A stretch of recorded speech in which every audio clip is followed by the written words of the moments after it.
வாழ்க வையகம், வாழ்க வையகம், வாழ்க வளமுடன். வாழ்க்கை மலர்கள். செப்டம்பர் 10. இயற்கைக்கும் அறிவிற்கும் உள்ள உறவு. ஒடுங்கியும் விரிந்தும் பொருளாகவும் கருத்தாகவும் நன்மையாகவும் தீமையாகவும் இன்பமாகவும் துன்பமாகவும் இயங்கும் அறிவை உடைய மனிதன் எந்த அளவுக்கு எவ்வளவு ஆழ்ந்து இயற்கையை, அதன் உண்மைகளை, இரகசியங்களை உணர்ந்து கொள்கின்றானோ அந்த அளவிற்கே அவன் வாழ்வில் வெற்றியும் மகிழ்ச்சியும் நிறைவும் அமைதியும் பெறுகிறான். இயற்கையை, அதன் விரிவான இயக்க ஆற்றல்களை மனிதன் அறியாமலோ அல்லது அறிந்தும் மறந்தோ புலன் அளவில் குறுகி இயங்கும் போது அறிவு, காலம், தூரம், வேகம், பருமன் என்ற பரிணாமங்களால் கருத்தாகவும் வடிவமாகவும் மாற்றம் பெற்று உயர்வு தாழ்வு மனப்பான்மைக்கு உள்ளாகின்றது. இந்த நிலையில் அறிவுக்கு தன்முனைப்பு என்னும் சிறுமை நிலை உண்டாகிறது.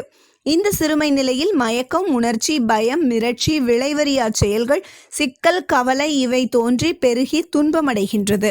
இயற்கையோடு விரிந்தும் ஆழ்ந்தும் அதன் பெருமையோடு ஒன்றும் போது விளக்கம், விழிப்பு, அன்பு, கருணை, நிறைவு, அமைதி, மகிழ்ச்சி இவை பெற்று அமைதி பெறுகிறது.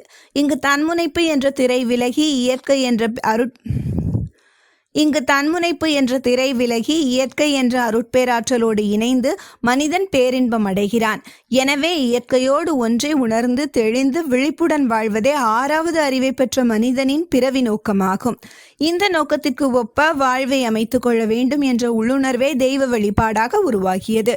அருள் தந்தை வேதாத்ரி மகரிஷி.